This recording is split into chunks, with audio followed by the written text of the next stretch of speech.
இந்த முட்டாய் தான் வேணும்னு என் பையன் ஒரே அடம் பிடிச்சி வாங்கிட்டு வந்தான் வீட்டுக்கு.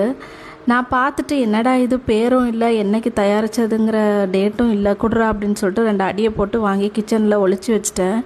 நேற்று தான் ஒரு நியூஸ் பார்த்தேன், ஒரு சின்ன குழந்தை இந்த முட்டாயை சாப்பிட்டு இறந்து போயிடுச்சு அப்படின்னு சொல்லிட்டு. இது ஏதோ 3D ஐயா இது பேர்.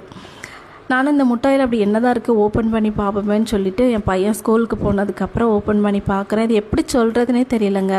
இது இந்த மைதா மாவை நம்ம பிசைஞ்சா எப்படி இருக்கும் அந்த மாதிரி இருக்குது. உள்ளே வந்து ஒரு ஜாம் மாதிரி கொடுத்துருக்காங்க.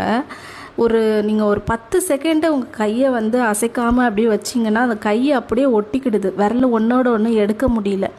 அந்த அளவுக்கு ஒரு மாதிரி இருக்குது. இதை குழந்தைங்க சாப்பிட்டா கண்டிப்பாக உங்களுக்கு ஏதாச்சும் ஆகுதானே செய்யும் சொல்லுங்கள். நம்ம சாப்பிட்டாலே நம்மளுக்கு இது வந்து தொண்டையில் கண்டிப்பாக சிக்கிக்கூடும். தயவுசெய்து நிறைய பேருக்கு ஷேர் பண்ணுங்கள். குழந்தைங்க கடையில் அழுதாலும் இந்த மாதிரி வாங்கி கொடுக்காதீங்க. அழுதுட்டு போட்டுன்னு 2